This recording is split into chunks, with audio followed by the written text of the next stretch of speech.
Station Theta-9 hung in the void like a monument to bureaucratic efficiency, which is to say, it was perfectly functional and utterly devoid of anything resembling joy. The Galactic Military Academy had occupied this particular slice of space for 300 standard cycles, churning out disciplined warriors from 47 member species with the reliable monotony of a well-oiled machine.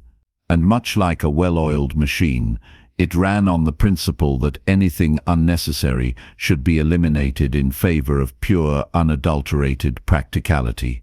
This philosophy extended, naturally, to food. The term food was perhaps generous. What the cadets consumed 3 times daily was more accurately described as nutritional substrate, a beige paste dispensed from wall-mounted units that had been calibrated to provide exact caloric and mineral requirements for each species. It was efficient. It was logical. It was scientifically optimized to sustain life while minimizing resource expenditure and preparation time. Every civilized species in the galaxy had long ago abandoned the primitive, time-consuming practice of actually preparing meals in favor of this streamlined approach. After all, eating was merely biological maintenance, no different than recharging a power cell or refueling a ship. The Academy prided itself on this efficiency. Cadets who arrived with romantic notions about military service quickly learned that war was about logistics, discipline, and the systematic application of force. There was no room for frivolity, no space for comfort, and absolutely no tolerance for anything that might distract from the singular purpose of creating the galaxy's finest fighting force. Which made it particularly awkward when cadets started leaving in droves. Commander Vector stood in his office, his 4 arms crossed in a configuration that his species used to express profound irritation, staring at retention statistics that looked less like data and more like a cry for help. The Kryn officer had spent 2 decades turning confused youngsters into competent soldiers, and he'd never seen numbers like this. 23% drop in retention over 6 months. Exit interviews revealed nothing useful, just vague complaints about morale and readiness that dissolved under scrutiny like morning fog. Medical scans showed the cadets were healthy. Psychological evaluations came back clean. Training protocols hadn't changed. The mystery gnawed at Vector with the persistence of a badly filed requisition form, which for someone of his methodical nature was tantamount to torture. It wasn't until he cornered a departing Dexian cadet, a promising young soldier who'd ranked in the top 15% of her cohort, that he got something resembling an answer. "The food, sir," she'd said quietly, her 7 sensory stalks drooping in what her species considered profound sadness. "The nutritional substrate is optimized for your physiology," Vector had replied, genuinely confused. "Yes, sir, it keeps us alive, but it makes us wish we weren't." Vector had dismissed this as emotional hyperbole. Feelings, in his experience, were poor indicators of objective reality. But the numbers didn't lie, and 23% was 23%, regardless of how he felt about feelings, which brought him, reluctantly and with considerable skepticism, to the human problem. Marcus Chen arrived at Station Theta-9 with the kind of confidence that suggested he either knew exactly what he was doing or had absolutely no idea and refused to let that stop him. The human exchange program was new, part of some diplomatic initiative that Vector had been too busy to pay attention to during the briefings. Earth had joined the galactic community recently, and their military performance during the last border skirmish had been, he had to admit, annoyingly impressive. The human himself was unimpressive by most physical standards. Wiry build, average height for his species, with dark hair that seemed determined to defy whatever grooming standards he'd attempted that morning. What struck Vector immediately was the way Marcus looked at things, a sharp analytical gaze that suggested his brain was constantly categorizing, calculating, and finding everything slightly amusing. Orientation proceeded normally until they reached the nutrition dispensary. Marcus accepted his first meal packet, examined it with the care of someone diffusing an explosive, and then made a face that transcended linguistic barriers. Every species in the room understood that expression. It was universal revulsion. "This is a war crime against taste buds," Marcus announced to no one in particular. "It contains all necessary nutrients," Vector replied stiffly. "So does sawdust if you add enough vitamins. Doesn't mean I want to eat it." The other cadets watched this exchange with fascination. No one questioned the nutritional substrate. It simply was, like gravity, or the speed of light. Challenging it seemed as pointless as arguing with physics. Marcus ate his meal in silence, but his expression suggested he was plotting something. Vector recognized that look. He'd seen it on the faces of cadets right before they attempted spectacularly ill-advised training exercises that either ended in glory or medical intervention. 2 weeks later, Marcus submitted a formal proposal that landed on Vector's desk with the weight of impending administrative headaches. The human wanted to build a kitchen as his engineering practicum project. A full kitchen, complete with what he called ovens, grills, smokers, and various other equipment that seemed designed for purposes Vector couldn't quite comprehend. "Cooking is a primitive practice," Vector said, all four hands clasped behind his back in a posture of administrative disapproval. "We evolved past it." "You didn't evolve past it, sir. You just gave up on it because someone convinced you efficiency mattered more than actually living." Marcus leaned forward, his expression serious. "Permission to speak freely. You're already doing so. Morale is tactical readiness. You said in orientation that logistics wins wars. Well, food is logistics, and right now your logistics are making people want to quit. Earth figured this out thousands of years ago. Armies march on their stomachs. Feed soldiers well, they fight well. Feed them paste, and they'll find reasons to be somewhere else." Vector wanted to dismiss this as human nonsense, but he'd reviewed Earth's military history. Their performance-to-resource ratio was statistically anomalous. They shouldn't have been as effective as they were, which suggested they understood something about warfare that other species had overlooked. "You have 6 weeks," Vector said finally. "If this doesn't improve retention metrics, you'll dismantle everything and write a 5,000-word analysis on why efficiency matters." Marcus grinned. "Deal." What followed was less a construction project and more a crusade. Marcus approached kitchen equipment with the reverence other species reserved for religious artifacts or advanced weaponry. He requisitioned materials from places Vector didn't know existed on the station, repurposing environmental recyclers into refrigeration units and modifying industrial heating elements into what he insisted on calling ovens. The smoker was particularly baffling.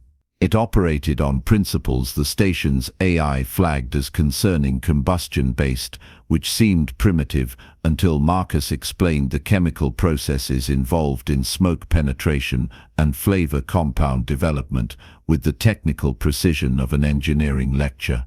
Suddenly it wasn't primitive, it was applied chemistry. Other cadets began gathering to watch. A Dren warrior, species known for their stoic nature and 3-meter height, spent an entire afternoon helping Marcus weld together a ventilation hood, asking careful questions about heat distribution. A Quilix engineer, whose people had invented faster-than-light travel, found herself fascinated by the mechanical simplicity of a manual can opener. "Your species really does this regularly?" asked Tavik, a young Zenthari whose crystalline physiology meant he experienced nutrition through mineral absorption, making the entire concept foreign.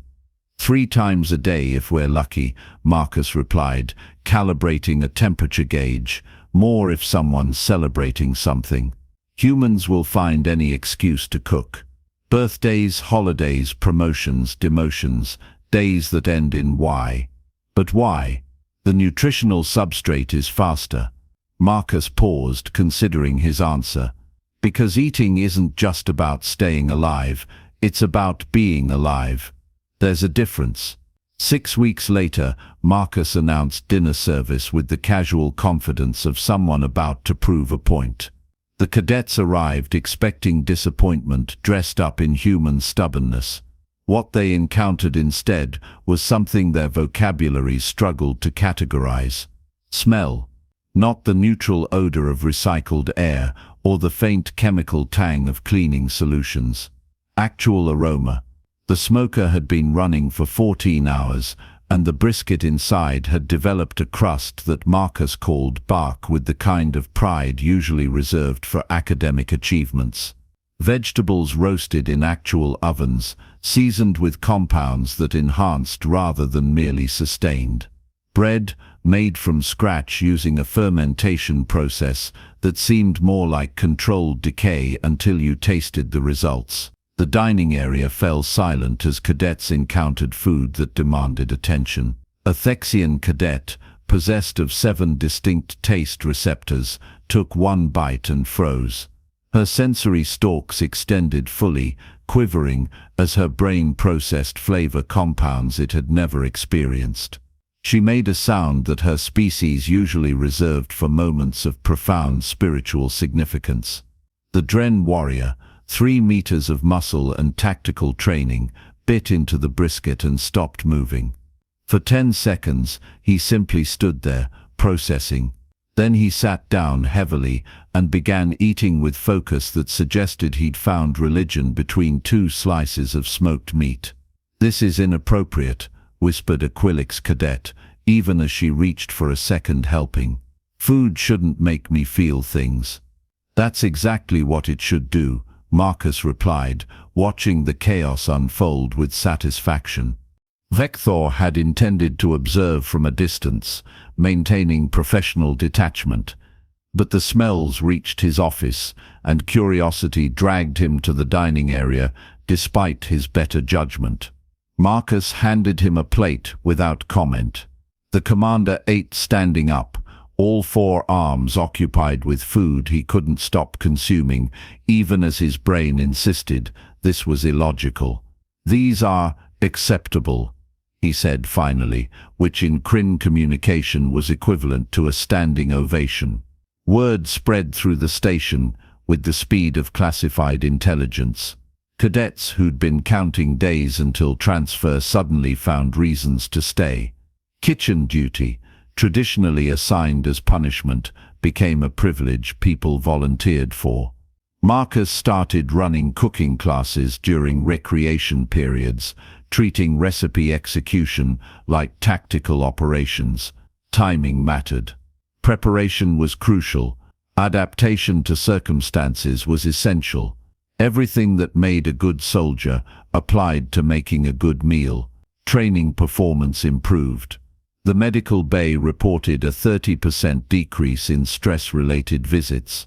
Fights between cadets from rival species dropped to nearly 0 because, as one cadet explained, it was hard to stay angry at someone after sharing a meal with them.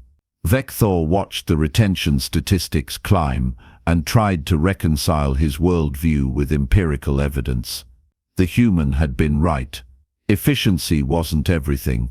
Morale mattered, and apparently morale tasted like properly seasoned food. Then Fleet Admiral Kickstall announced her inspection. Kickstall was a Zenthari of the old school, which meant she viewed innovation the way most people viewed infectious diseases, with suspicion and an immediate desire for quarantine. She'd spent 40 years in military service, rising through ranks by adhering to protocol with religious fervor. Regulations were sacred texts. Procedure was law, and anything that deviated from established norms was, by definition, wrong until proven otherwise through extensive committee review. She arrived precisely on schedule, her crystalline form refracting light in patterns that her species used to convey stern disapproval. The inspection proceeded normally until she reached the expanded recreation area where the kitchen occupied space that regulations suggested should be empty. "Explain this installation," Kickstall demanded, her voice carrying harmonics that made nearby equipment vibrate sympathetically. Vector had prepared for this. Morale optimization facility. Admiral. Experimental program showing significant positive impact on retention and performance metrics. It appears to be cooking equipment. Technically, yes, but cooking is primitive, inefficient.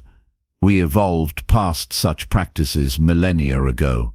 The human exchange cadet submitted this as his engineering practicum, and the results are irrelevant compared to proper protocol. Kickstall moved closer, examining the equipment with the expression of someone discovering mold in a ventilation system. "This will be dismantled immediately." That's when Marcus emerged from the kitchen proper, carrying a tray that radiated heat and smells that cut through the sterile recycled air like a declaration of war against mediocrity. He'd been preparing for hours, combining ingredients from 7 different homeworlds into something that could generously be called fusion cuisine and more accurately be described as culinary diplomacy. "Admiral, since you're here, maybe try the results before condemning the experiment." Marcus set the tray down with careful precision. "Zenthari physiology processes minerals right. I did some research. These dishes incorporate crystalline compounds from your homeworld, combined with preparation techniques that should enhance flavor perception even for your sensory structure." Kickstall stared at the food like it might explode. "I don't eat paste," Marcus finished.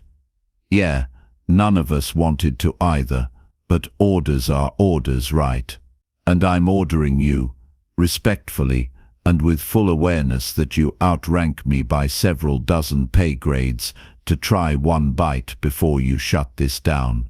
The silence that followed could have been weaponized. Vector calculated the probability of Marcus being court-martialed and decided it was uncomfortably high. But Kickstall, perhaps surprised by the audacity, or simply curious despite herself, picked up the smallest portion and consumed it according to Zenthari physiology. Her crystalline structure flickered through several colors in rapid succession. Then she went completely still. "This is," she began, stopped, recalibrated. "I haven't tasted actual flavor in 40 standard years. Nutritional substrate doesn't have flavor," Marcus said quietly. "That's kind of the problem." Kickstall consumed another portion, then another.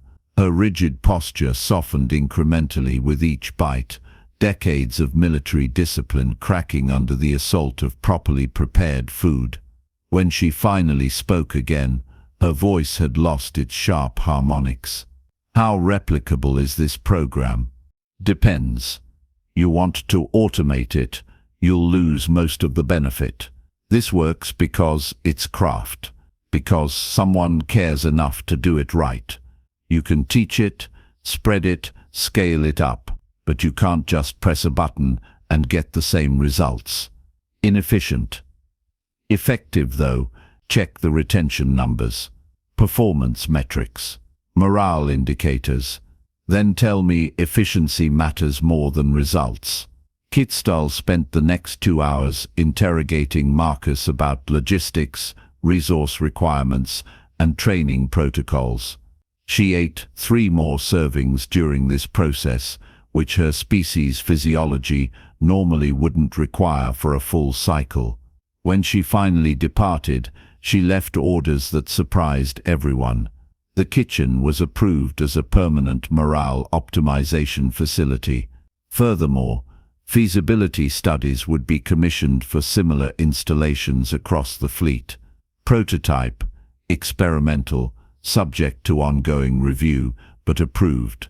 Marcus stood in his kitchen afterward, looking simultaneously proud and horrified. I started a revolution with a smoker and some basic seasoning. You proved that evolution doesn't mean abandoning what works. Vector said, which for a Kryn counted as effusive praise. Perhaps efficiency and effectiveness aren't always the same thing. You going to admit I was right?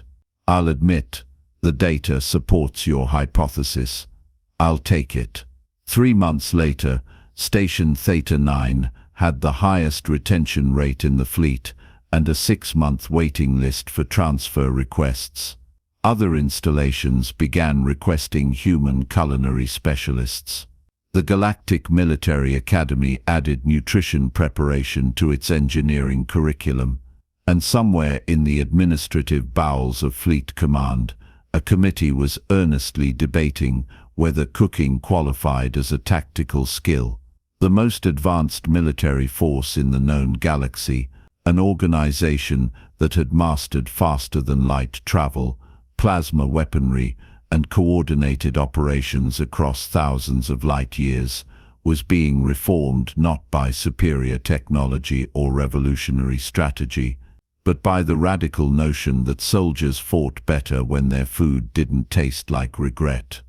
Perhaps humans weren't sophisticated, despite their obsession with cooking. Perhaps they were dangerous because of it.